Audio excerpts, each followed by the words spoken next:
Hello, everybody. LC Holt here. This is my update for June 22nd, the week of June the 22nd. This week, we're going to be talking about James Bond. As Rebecca well knows, James Bond is one of my longest loves in the film industry. I am a huge Bond aficionado. Do you remember back in my bedroom when I was younger, I had a shelf, all the VHS Yes, that's right. chronological order. Yeah. Of course, that was back in the VHS days. Yeah, you didn't have a DVD yet. No, in fact, the very first DVD I ever got was a James Bond movie. Yeah. Was Tomorrow Never Dies. Oh, that's right, yeah. Today, we're going to talk about not Brosnan. We'll get there. There's a lot of Bond we're going to talk about. This is the first in a series, but there's so much I figured we need to break it down. So what we're going to do is going to break it down by actors. And Sean Connery did... Well, he did 6 official Bond movies, 7 if you count Never Say Never Again, which was not an Eon production. But we're going to talk about the first 3 Sean Connery. Split them right down the middle. So you ready to jump into this, Rebecca? Yeah, let's do it. All right.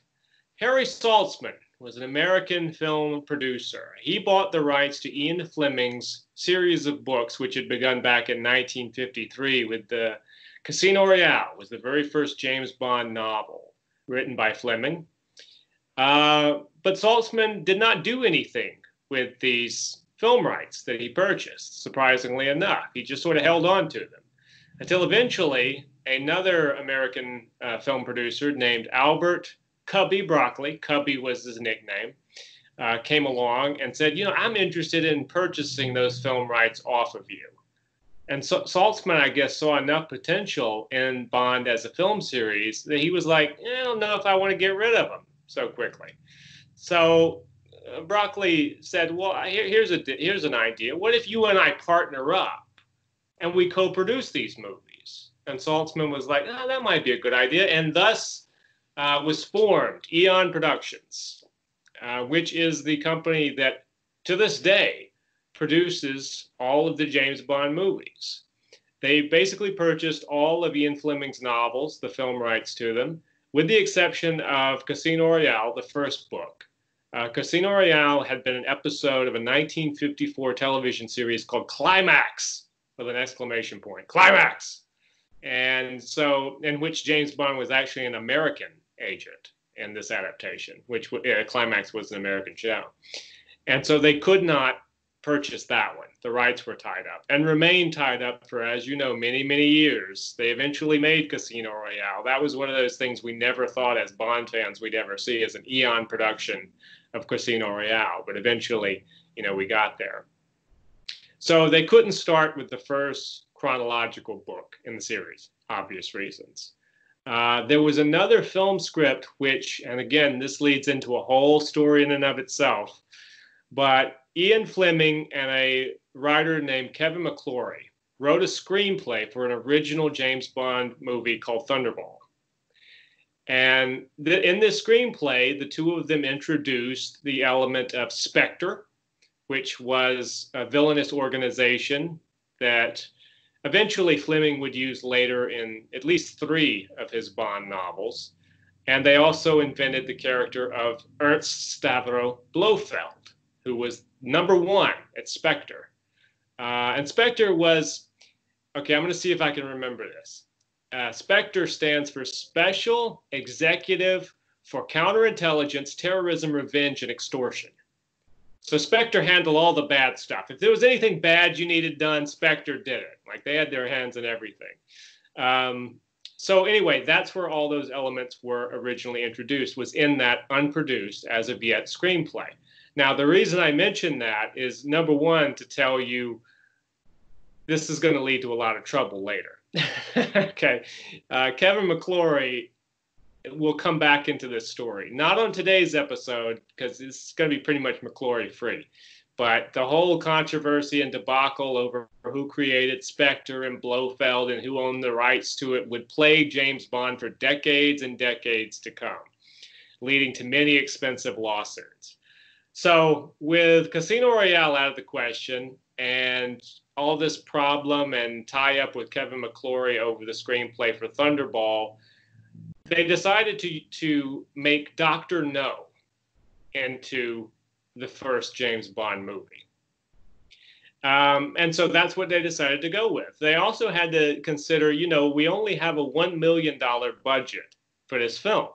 So let's try and do a Bond story that doesn't have a lot of explosions and things. We kind of have to make sure we can pull it off with the money that we are allotted here. And so Cubby Broccoli and Saltzman brought in a couple of screenwriters, one named Richard Maybaum, who again will come up over and over again as we discuss James Bond. James Bond fans know who Richard Maybaum is. He is like the Bond writer, for years and years and years to come. And the second writer they brought in was a man named Wolf Mankiewicz, and they were hired to write the script. Mankiewicz had helped to barter the deal between Saltzman and Broccoli for the film rights. So maybe they kind of threw him a bone and like, oh, okay, well, you helped us. So you want to write the script? Well, let us introduce you to Richard Maybaum and see what you can do.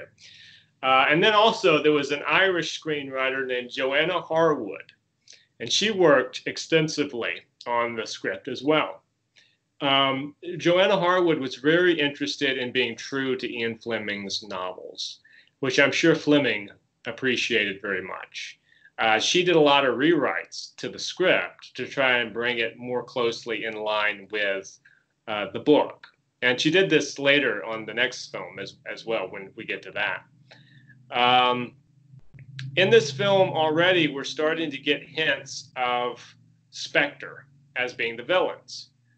And the reason why, I think, is in the books, which I've read most of the books, Ian Fleming's villain for a lot of them in terms of the organization was Smersh, which was a Russian organization devoted to killing spies. I think, this is the early 1960s. This is around 1960, 61. The Cold War is in full effect, burning pretty hot between America and Russia. Don't think the film producers were all that interested in introducing Smersh as the primary villain in the films because, for obvious reasons, you don't want to point a big finger at Russia and say, you're the bad guy in all these movies, right? So that's why I think Spectre was chosen, because Spectre, as I said, is a terrorist organization, and it has no connection to any one country.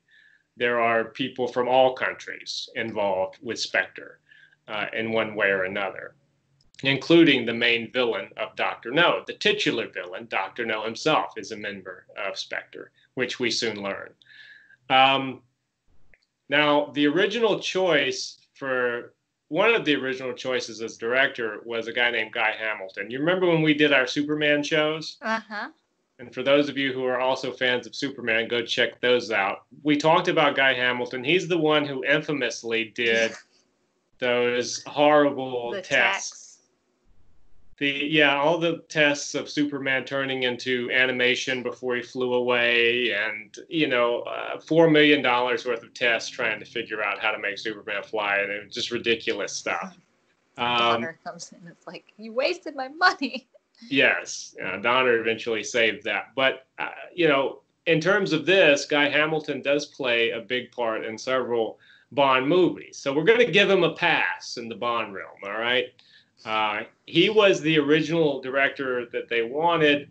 Unfortunately, he didn't want to do Bond at this time. I guess maybe didn't see the potential in it. Perhaps he was busy on other things. I don't think his tax issues came up yet, because that was one of the big things about Superman. The reason he couldn't do Superman is, he had tax problems in England. Yeah. I think this was pre that.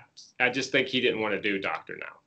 And so Cubby Broccoli turned to a director he'd worked with in the past named Terrence Young. And I think it's safe to say Terrence Young is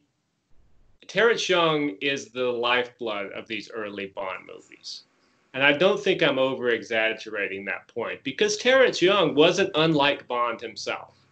He liked women. He liked living a certain lifestyle, driving cool cars, wearing cool clothes. He was, in a lot of ways, what you might envision James Bond to be, a suave English gentleman. And this came in handy later on when they cast who they cast as Bond, because Terrence Young helped Sean Connery quite a bit. Took Sean Connery to his tailor, took Sean Connery around London nightlife, taught him about fine foods and wines and caviar, and really kind of molded the image of what we think of as Bond in the nice gray suit, Sean Connery, kind of his confidence, the way he swaggers into a room, the way he sits at a baccarat table. So I think it's safe to say that Terrence Young did a lot for Bond in the long run. And he was chosen as the director of this film. Like I said, the budget was pretty low. I mean, it was $1 million, which, by today's standards is a lot of money if you think of inflation. But for what they wanted to do in terms of the big sets and they couldn't do a lot of explosions. They had a couple car chases. And also they wanted some grand design. And that's when they brought in another man. A lot of these people will stay with the Bond series. But Ken Adams, the production designer, again, a long-running Bond production designer, he came in and with a budget of like $14,000 managed to build some really cool sets. I mean, obviously he would go on in future films to make even more enormous and extravagant sets. But if you think about like Dr. No's lair, do you remember that with the giant aquarium wall? Yeah. His laboratory, where the final fight with Bond, where Dr. No goes down into the reactor and everything. All that stuff was done for relatively low amounts of money. Ken Adams was very good at figuring out these sorts of design elements. I mean, there are certain scenes in there that are kind of throwaway scenes that have really cool designs for the set. I mean, one that comes to mind is when the character of Professor Dent goes to get the tarantula to hide in Bond's bedroom from Dr. No. And you just see this big gray room with a circular like skylight with bars across it, and the light coming down through the bars are making this weird like shadow on the wall. And obviously you could have done that in any kind of small room somewhere, but yeah, they managed to do. When you brought up the tarantula, I just had a flashback to Austin Powers. Remember when Seth Green goes, "Just shoot him, just shoot him." Just shoot him. Yeah, exactly. I'm sorry. Which, for some reason, in a lot of movies, people thought that tarantulas were incredibly lethal, poisonous. A tarantula, if you get bitten by a tarantula, it's like getting stung by a hornet. It's not going to kill you. Yeah. But in a lot of movies, they use tarantulas as if they were rattlesnakes or something, you know. Which, I mean, I guess it looks kind of scary, if you're afraid of spiders. Yeah. But I'll tell you, in the book, Dr. No, it's a poisonous centipede that's put into Bond's bed. Okay. To me, that's a lot creepier. It is, because you're not going to see it. It's a big old tarantula. Right, yeah. And I don't know, something about a centipede crawling up your leg and stuff. It's just like, that to me is yeah. But anyway, they used the tarantula because it's a bit more dramatic in the movie, But we talked a little bit about casting with Sean Connery. The first choice for James Bond, do you know who it was? Who? Cary Grant. I'd heard that. Yeah. I wasn't sure if that was true, but I had heard that he was, they thought of Cary Grant. And Cary Grant was interested in doing the movie. But, Saltzman and Broccoli, they weren't thinking one and done. Even here, they've got the entire book series of Ian Fleming for a reason. They wanted to make a film series. And Cary Grant was more than willing to do Dr. No, but he was not willing to do sequels. And so that's what became problematic about this whole Cary Grant debacle. I would love to have seen what he would have done with Bond, but at the same time, he didn't want to do the series. So that's what accounted him out altogether. There were a couple other people. I guess you could kind of think of all of his Hitchcock films and, Charade and Charade, however you want to say it, Maybe that would have been kind of. And, North by Northwest has a kind of a James Bond. That's the one, yeah. Yeah, I mean, I love North by Northwest. I still say that movie is like the prototype of modern action films. Yeah.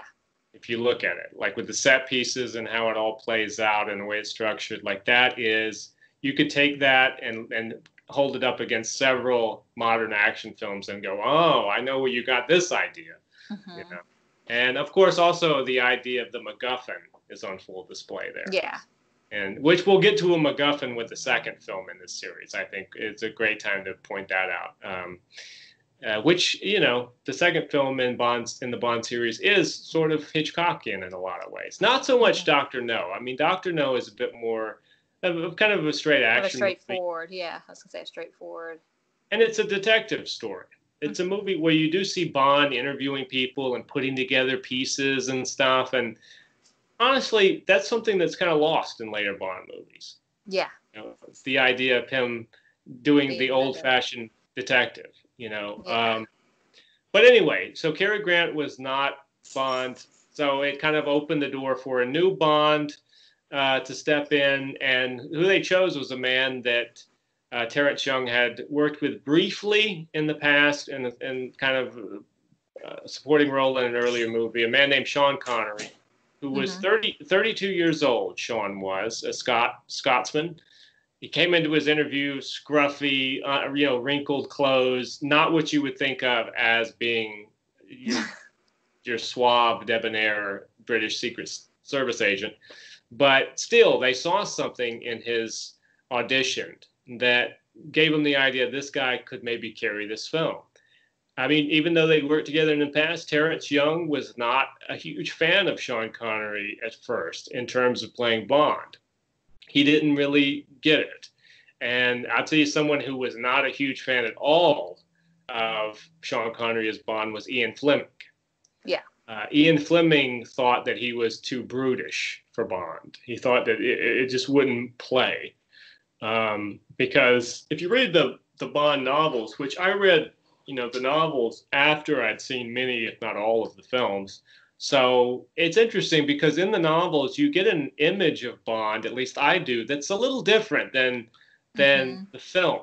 Didn't Fleming have like sketches of what he, you know? Yeah, he did. Yeah, he had sketches made of Bond, which Bond had a predominant scar on his cheek in the Fleming novels, which was not included in the films. And also, I don't know, it's odd because you know how when you watch a movie that is based on a book and then you read the book, an image in your mind sometimes can pop up of the actor from the movie. As many Bond movies as I had seen before I read these books, honestly, the image of Bond I have when I read the books is different. I mean, I do picture kind of a taller, slimmer, maybe more aquiline man in the description of Bond and how he acts. Because in the books, you get an idea of Bond. You get something you never get in the films, which is his internal monologue. Yeah. You realize that there are moments when Bond is very vulnerable and terrified internally, but he doesn't necessarily show it. And in the books, which is interesting, he comes across as a far more vulnerable character, even though he is extremely cold-blooded in the novels, which you see some of that in Dr. No, where Sean Connery, you know, shoots Professor Dent, not because Professor Dent is a threat. Guy doesn't have a weapon. He just kills him. He shoots him dead. And there was some controversy when they were making the movie about, can we get away with that? You know, will the censors allow us to shoot an unarmed man like that, cold-blooded?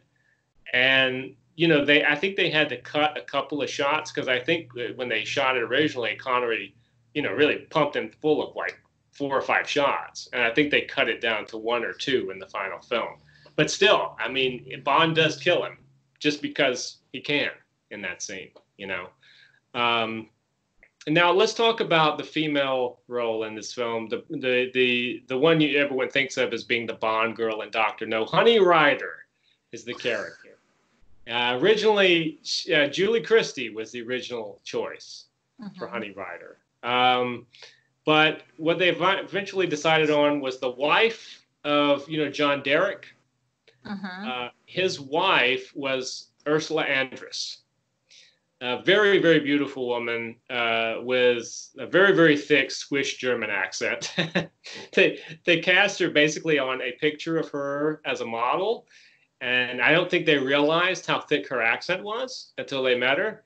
But it really didn't matter because in most of these early Bond movies, they dubbed the female actresses' voices anyway, which is what happened with Ursula Andress. Her voice is dubbed in the movie. So, you know, I'm sure I'm always kind of interested what these original performances would have been like had you had the real actress's voice in there. Yeah. I'm sure that material doesn't exist. Yeah. But I would love to hear like the Ursula Andress version of the line readings and stuff. But for the villain, for Dr. No, a couple people that were considered were Ian Fleming's step cousin was Christopher Lee. Okay. The famous Christopher Lee. Yeah, okay. He was considered for Dr. No. Another person that Ian Fleming personally asked to play the character in the film was his neighbor in Jamaica, where Fleming lived at an estate called Golden Eye. His neighbor was Noel Coward.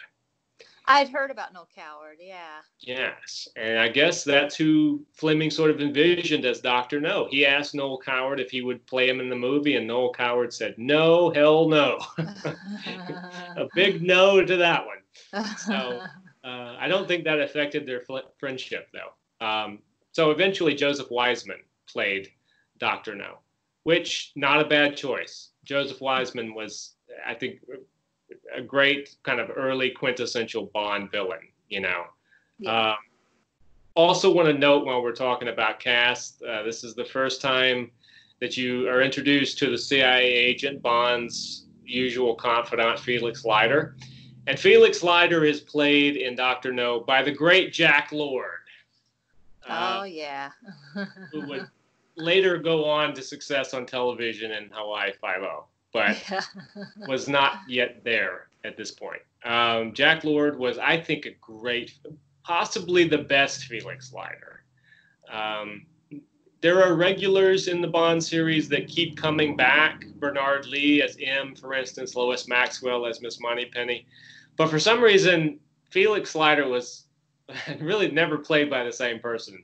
There was only one person who played Felix Leiter twice, and that's but we'll get to that. But in all these early films, you had a new face for Felix Leiter every time there was a new film, which is kind of a shame because I think it would have been cool to see Jack Lord back. And why didn't he come back? They didn't ask him, or he was like, nah, or I got other stuff going on. In Goldfinger, they asked him to return, and he wanted a little more money and better billing, and I guess they weren't willing to give it to him. So, and Goldfinger, which we'll get to here shortly, was the first film in which, after this, in which Felix Leiter reappeared. But as in the books, Leiter is kind of an ongoing companion he's like Bond's American counterpart, you know, so whenever Bond comes to America, they generally team up in some which way or another. I want to point out Monty Norman's infamous James Bond theme, which again is introduced in this movie in the opening credits, which is worth saying this film does not have a pre-credit sequence. This film has credits and then the movie starts.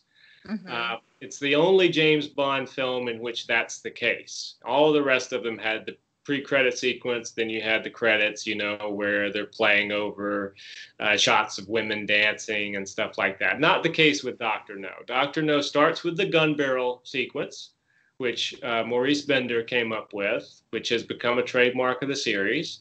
The very first gun barrel is seen here with Bob Simmons, the stuntman, standing in for James Bond. They shot it with a little pinhole camera. They downed the barrel of an actual gun and shot Bob Simmons walking across basically a blank background, and that's where you got the gun barrel. Pretty simple effect, but it's graphically, it's great. Maurice Bender was brilliant with graphics, as is evidenced in all of his pre-title or all of his title sequence designs for the Bond movies. This movie was a huge success.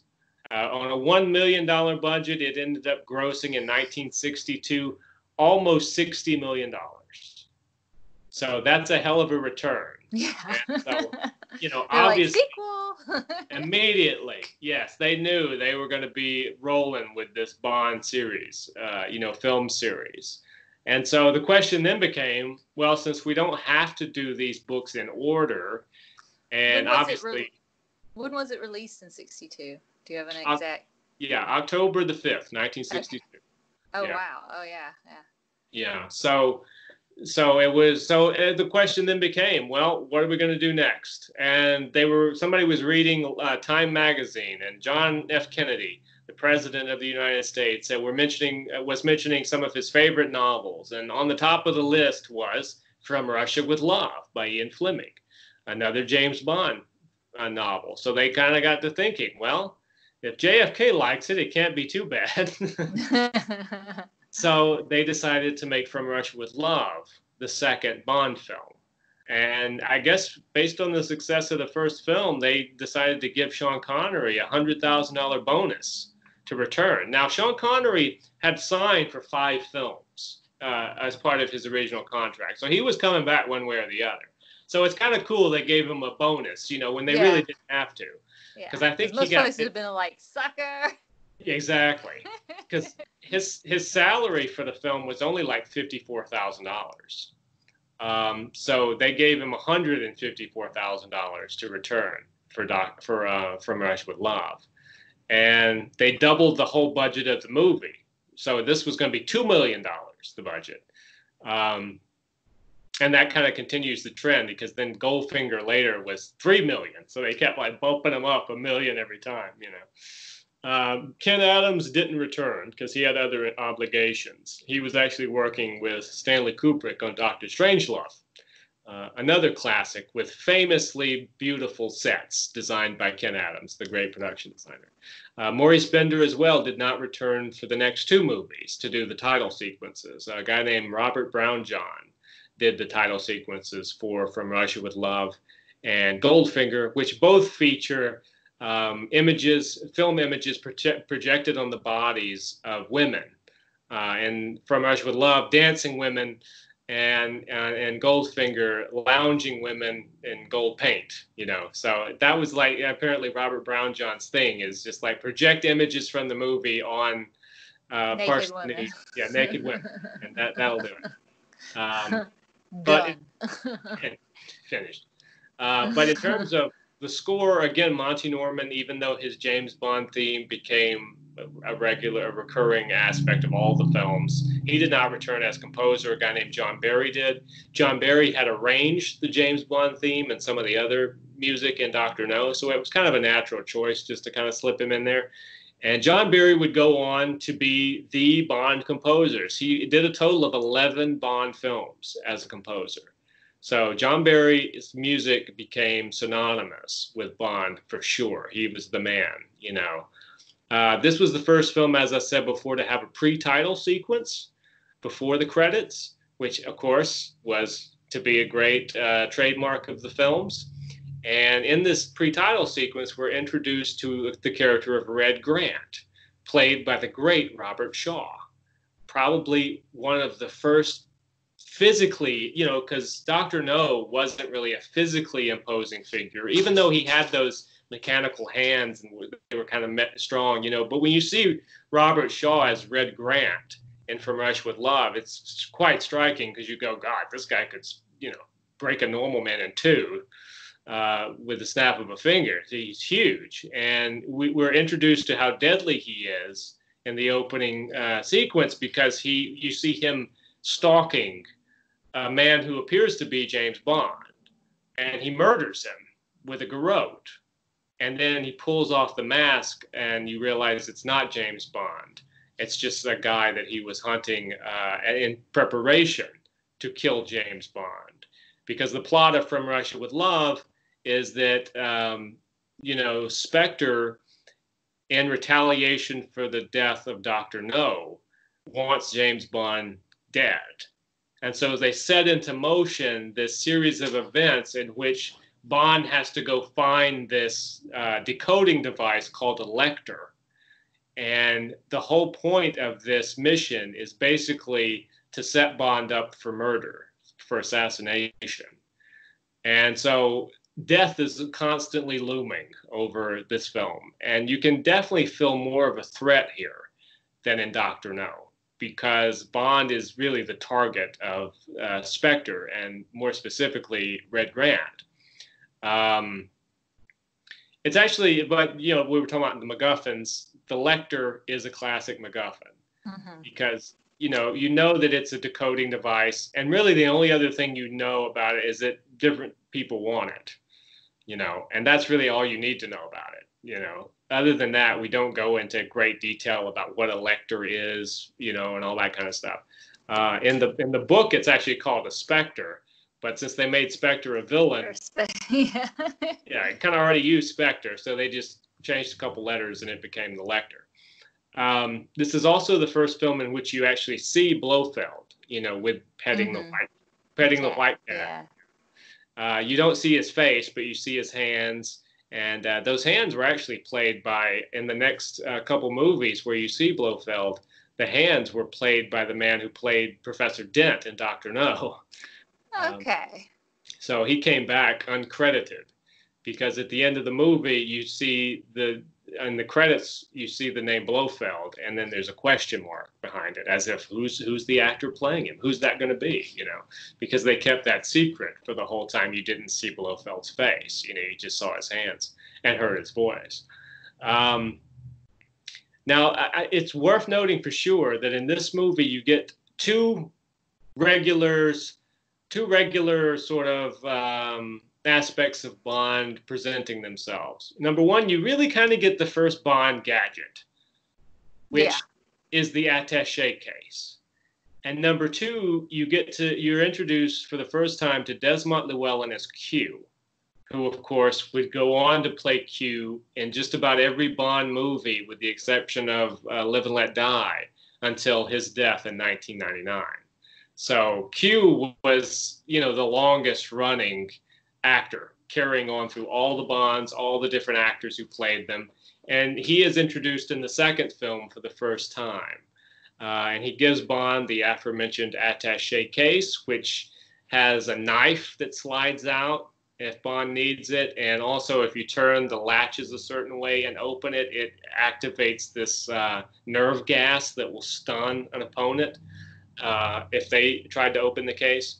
And so and both of those instruments, as is, becomes a tradition, when you introduce a gadget, later on Bond's going to need that specific gadget to save him, which is what does eventually save Bond when he has his, very infamous and epic fight with Red Grant in the train car, in the sleeper car. Which, again, that's an all-timer. That's just a great fight. These Sean Connery and Robert Grant, these two enormous guys in this little bitty train compartment, having this epic... It was a cage match before cage match. Right, yeah. And they have this epic, bout of fisticuffs, which eventually ends with Bond really at the mercy of Red Grant, but... The nerve gas within the attaché case, hits Red Grant, and then Bond's able to garrote him with his own device. Go ahead. Oh, I was just thinking, I remember, okay, this is totally separate, but it kind of made me remember this thought I had when I was a kid. You were talking about all the gadgets, and I remember when I saw the 60s Batman, all his gadgets and stuff. He had a gadget for everything, or a spray for everything. I always thought, did they totally take this from James Bond? That's what I always used to think when I was a kid. Was this kind of inspired by, That's a good point. Saying? All, throughout the series and the movie that he, the Batman movie and stuff, all of his different things. Were they trying to make like a campier, Bond gadget type thing? Was that kind of inspired, or? That's a good point. I don't know. I have no idea. But yeah, Bond certainly became known for, not so much From Russia with Love, because like I said, you only had the attaché case in that movie. When we get into the next one, that's when the gadgets, really become predominant. But I don't know. It's a good question. Speaking of when you talk about the Batman, I always think of like the helicopter scene, you know. Mm-hmm.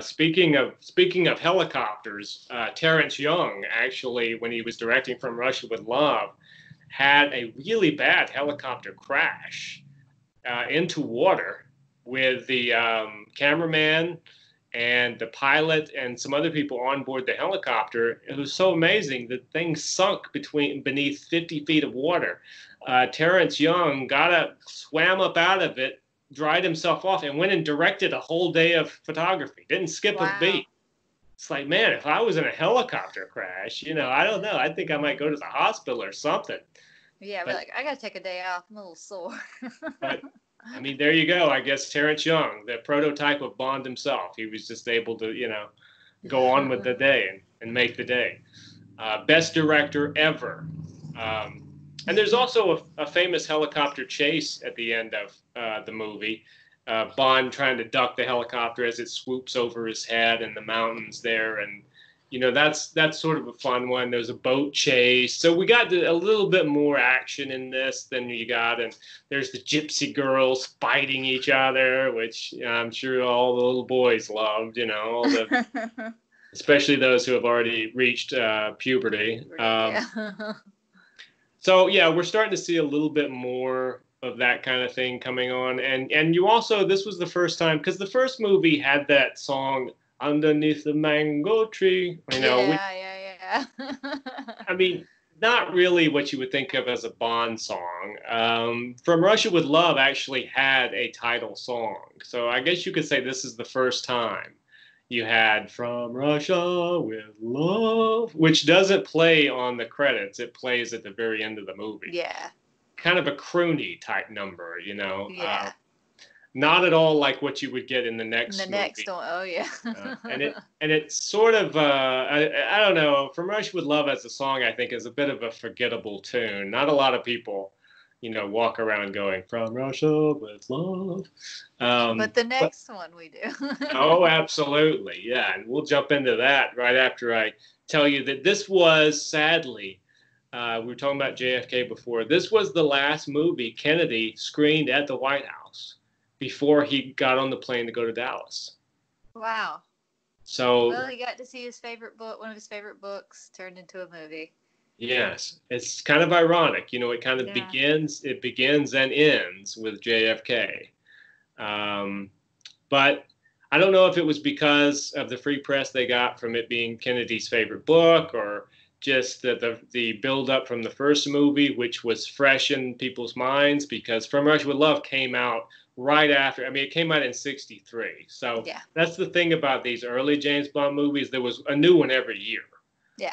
So you got, 62, 63 now, and then the next film would come out in '64. Well, in '63, From Russia with Love bested the gross of Dr. No by quite a bit and made $74 million on a $2 million budget.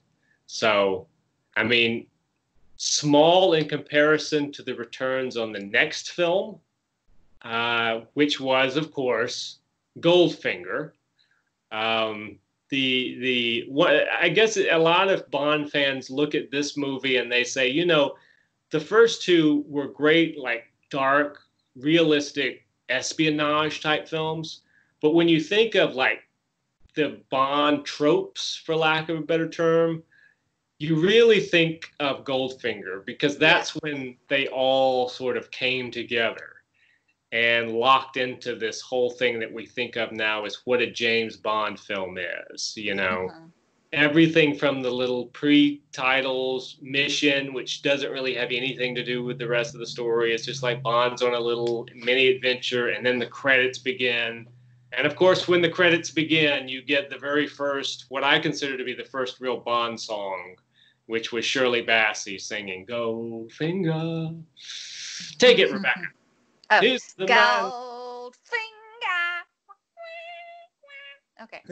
It's the man. What I love is he's the man with the Midas touch, a spider's touch. But my favorite part is such a cold finger. How would she know that? I was like, I love that you rhyme Goldfinger with cold finger. Perfect. That's right.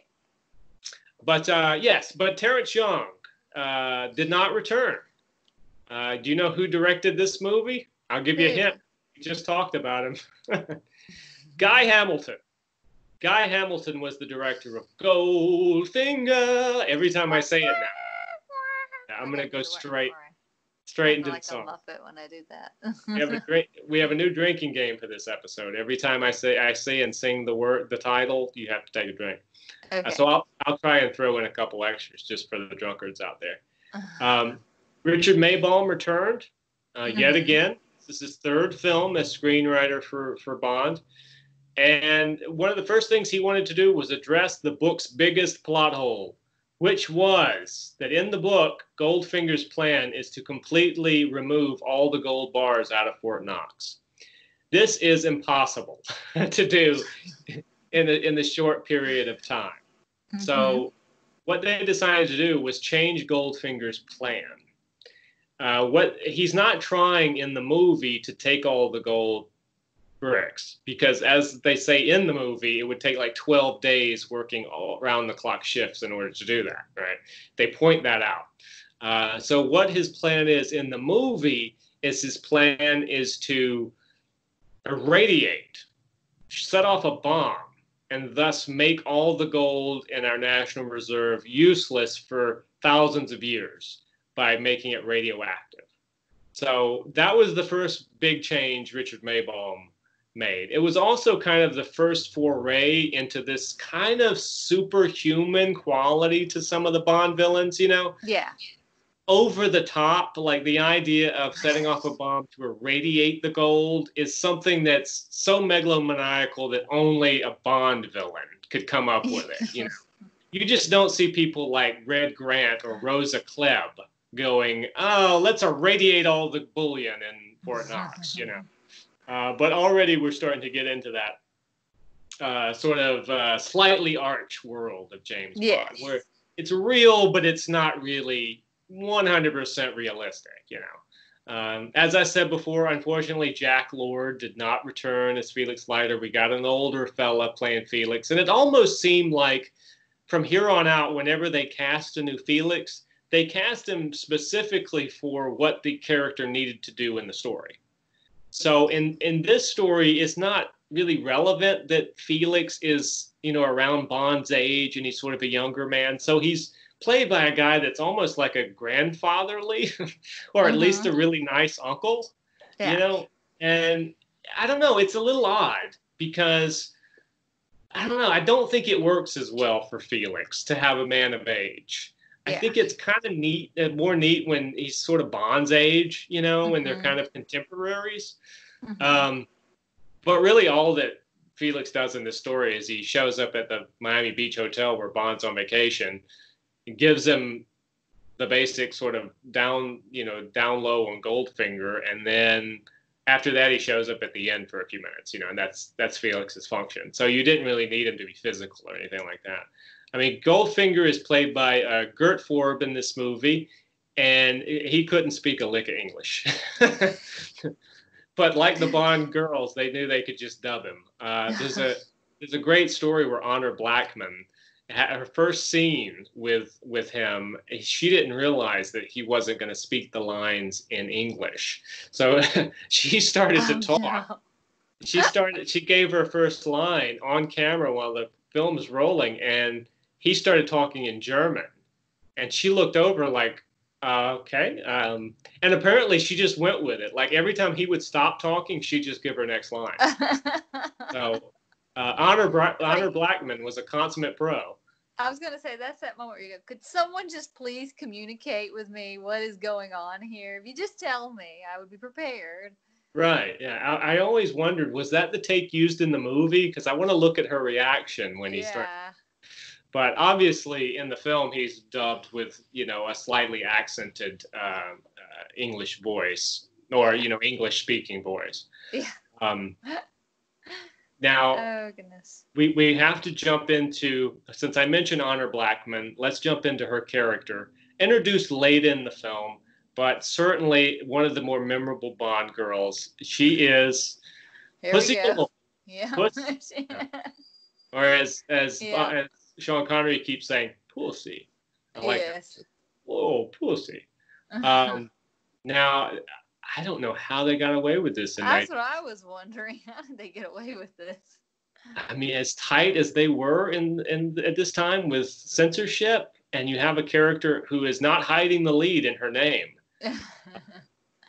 They did make him change the first scene between her and Bond on the plane, where he wakes up and sees her. And in the original scene, he was going to say, she was going to say, "I'm Pussy Galore," and then he says, "I know you are, but what's your name?" And they were like, well, "You can't say that. No, you got to change that." So they changed it to the line, "My name is Pussy Galore," and he goes, "I must be dreaming," So that was the compromise.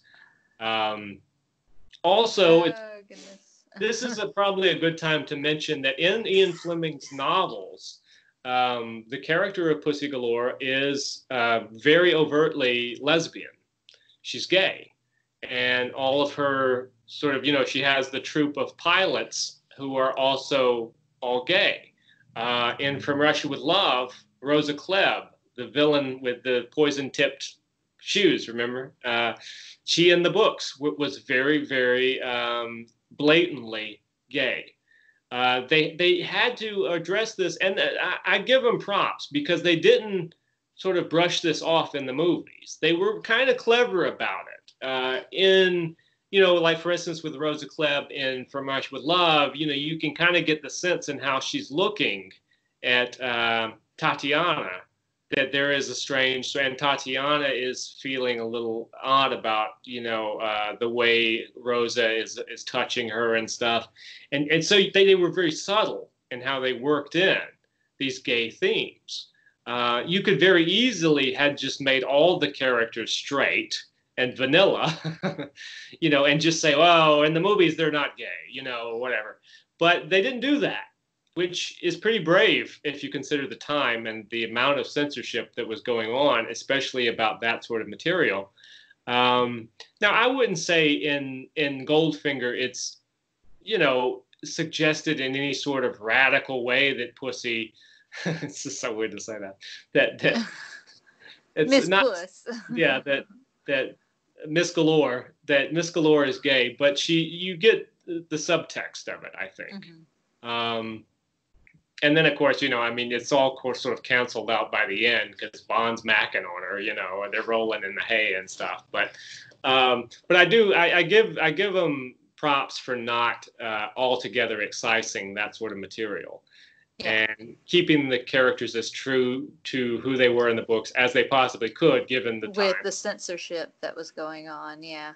Yeah, not necessarily an easy task. I also want to point out, while we're talking about Bond girls, Shirley Eaton famously played Jill Masterson, who was murdered by Oddjob, who was played by Harold Sakata. Oddjob, the actor who played him, Harold, was a silver medal Olympic weightlifter. And you can tell, he's solid. But he murders Jill Masterson famously with the gold paint, covering her in gold paint, not leaving an exposed section at the base of the spine, as they say in the film, so the skin can breathe. And she dies of skin suffocation, which such a unique way of killing somebody. Only Ian Fleming would have thought of something like that as a way of killing a character. But that's an infamous scene, where Bond has been knocked out by Oddjob. He comes into the room and he finds Jill, who he was just making love with, has been murdered while he was knocked out by being covered in this gold paint because she betrayed Goldfinger and was now with Bond. Her sister shows up, Tilly Masterson, who in the book, Tilly is in all the way through it. She goes all the way to the end. She's sort of like the main girl in the novel. In the movie, not so much. Bond picks her up after he destroys her tires purposely. She goes, "There is a garage." One of my favorite lines, "There is a garage." And then Oddjob takes her out with his hat, with the brim that's lined with blades. Which again, here we go into like the over-the-top henchmen, with something weird about them. They all have after this some kind of strange quirk. You had the main villain, and then you had sort of the henchman, and usually the henchman, like Red Grant, was blonde. That became a Bond thing too. Not in this. Harold Sakata is Korean, but in future films, they would have this bleach blonde thing going, which never really understood that. But maybe I just always figured it was a throwback to like a tip of the hat to Red Grant, Robert Shaw with the bleach blonde hair. And as I said before, first film really to feature gadgets. The main gadget in this is the Aston Martin DB5, what was later known as the James Bond car. When you think of Bond, you think of that Aston Martin. Even though every actor who played Bond kind of had their own car in a way, but I don't know. I guess it was just something about this car with its ejector seat, with its bulletproof plating. I always like these old movies because maybe they hadn't come up with the concept of bulletproof glass yet.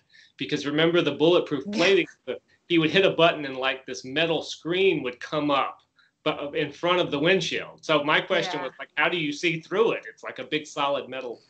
But I guess they hadn't yet come up with the concept of the glass itself being bulletproof. Desmond Llewellyn again shows up to give him his DB5. And this is the first movie where you get to see really Bond's relationship with Q and how they are, sort of the love-hate thing that they have going, where Bond is always messing up his equipment and Q is always saying stuff like, I never joke about my work, 007. And so that again, something that would continue on through the series. Also, one of the first times you got to see a real laser in play. I mean, you had like Flash Gordon type lasers. Yeah. But I mean, Goldfinger showed a laser that, actually did kind of exist at the time.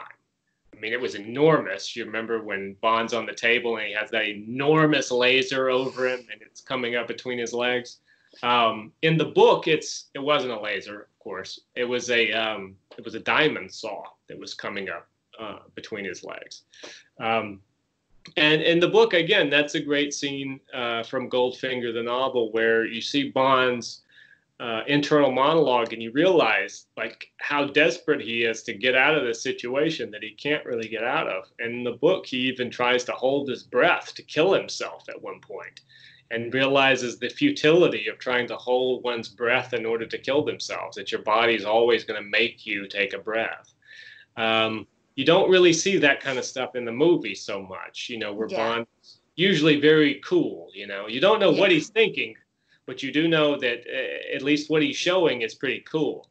And that scene is a great one because Sean Connery as Bond, is in this situation where Goldfinger, as he says, wants nothing out of him. Bond says in the famous line, what do you want me to talk? And Goldfinger says, no, I want you to die, And that's all that he wants. He's just going to stand there and watch this laser cut Bond in half.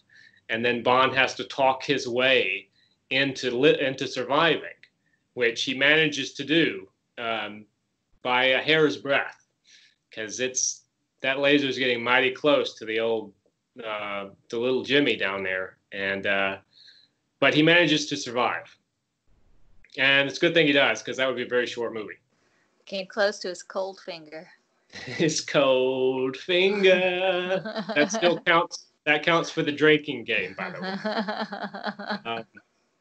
way. Ken Adams. You remember how I was telling you Ken Adams was absent from the last film? He returned as production designer. And, I mean, he had to use his imagination entirely for the Fort Knox stuff because the real-life Fort Knox people wouldn't let him anywhere near the facility, Fort Knox is like not some place you just kind of go in and they let you look around the vaults and stuff. Pretty heavily secured. So Ken Adams had to come up with an idea of what Fort Knox would look like on the inside. And so he created, again, it goes back to kind of the over-the-top James Bond thing, this massive room with these bars and gold bars stacked up to the ceiling. And it kind of looks like a cross between a bank vault and a prison in the final thing, which I don't think Cubby Broccoli or maybe it was Saltzman, didn't like the idea of like the bars looking like a prison, but I guess Guy Hamilton did because they kept it. But I mean, obviously, there's some things in that scene that aren't remotely realistic. I mean, for one, you know, gold is a soft metal. You couldn't stack bars of gold like that, or else they would crush, you know, be crushed under their own weight. But it looks cool in the movie, you know, and it's kind of neat to see what they came up with for the bullion depository, which I guess nowadays is sort of a worthless facility because you can just print money, right? You don't need the gold standard's gone. But at that time, it was kind of a really cool thing. You know, it was a really important place.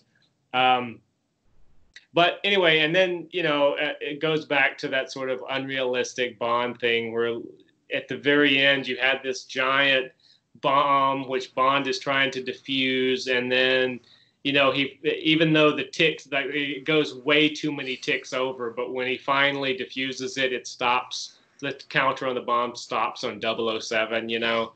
And so we were starting to get into this kind of humor, which in Goldfinger, I think it plays well. I don't think there's too much of the silliness. Yeah. I would say definitely in later films. Yeah. The silliness got crazy. Yeah, it went overboard sometimes. For my taste, yeah. Yeah.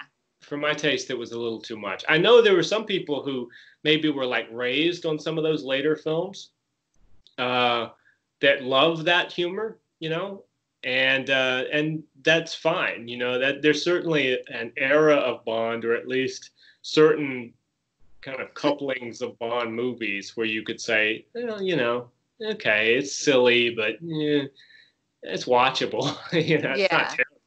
Yeah. But yeah, for my money, I think Goldfinger strikes about the perfect balance of that sort of whimsical, over-the-top silliness and I guess realism. If you know, I mean, there are certain things in the movie that maybe didn't age well. I mean, I think of maybe the portrayals of the mobsters, you know, when Goldfinger brings the mobsters in to tell him his plan and then kill him, you know. Yeah. I mean, there's a lot of like that classic mobster acting where people are like, hey, look at that, see? You know? Yeah. Like maybe a little dated. Hey, what's up with that billiards table there? Is that turning? What's going on? You know, it's kind of not so great, but yeah. And then there's the unintentionally, or maybe it is intentionally funny death of Goldfinger, which always makes me laugh. You know, Bond shoots out the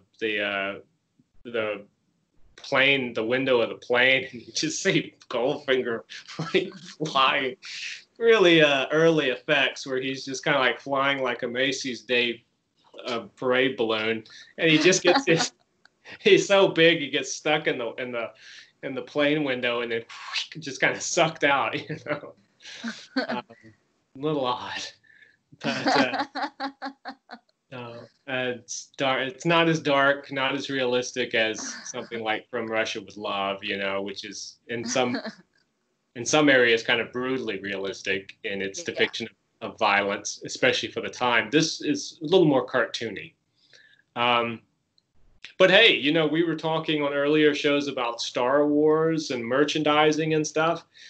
We might be able to thank Goldfinger for the merchandising boom, because this was one of the first movies that had like licensed tie-ins, you know, pajamas and like board games, jigsaw puzzles, trading cards, slot cars. I mean, it was just like anything you could stick Bond's face on after this movie.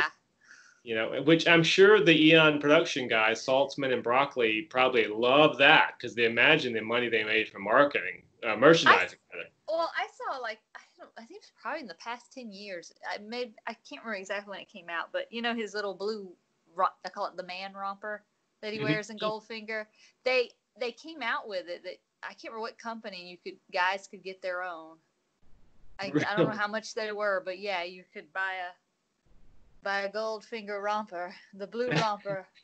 That was an odd choice. Something, you know, I was talking about Terrence Young being the prototypical Bond kind of stylist, I guess, and dressing Sean Connery. So I just don't think Terrence Young would have put Sean Connery in that romper. I just kind of don't see that happening. So that seems to be maybe more of a Guy Hamilton choice. Yeah. You know, but anyway, like I say, that how I was saying the budgets on these movies increased $1 million a time. We had Dr. No at 1, From Russia with Love at 2, Goldfinger $3 million. This movie, when it came out, ended up raking in $125 million on a $3 million budget. This is what many people consider to be the first blockbuster when we think of, in the classic definition of we're breaking the block because the line is around it. This was a block. This was the start of James Bond honestly, it was the start of James Bond as something that could just last for decades. After I think they had a return on that, probably Saltzman and Broccoli were sitting down going, okay, what happens when we run out of Bond books? Because at this rate, with these returns, because they're steadily growing every time, we could make 1 million of these, Yeah. And they haven't made 1 million. The 25th one will be coming out. It was delayed slightly, but it will be coming out before you know it. May even come out before we finish this series of shows talking about the James Bond films. But that's our show for today on Dr. No, From Russia with Love, and Goldfinger. There you go. One more in there. Yeah, one more. Yeah, well, I got to do... See, that's what I was going to say. I got to do one more so that you could do that. So I'm going to give you guys one more. Okay, ready? Goldfinger. There you go. Take a shot. That's on us. But until next week, I want to thank you, Rebecca, for joining me. Yeah. And you all for watching. Hope you enjoyed our show about James Bond and the James Bond film series. We will be back with part 2 of the Sean Connery films before you know it. But anyway, until next time, I hope you all stay safe, stay healthy, and take care of yourselves.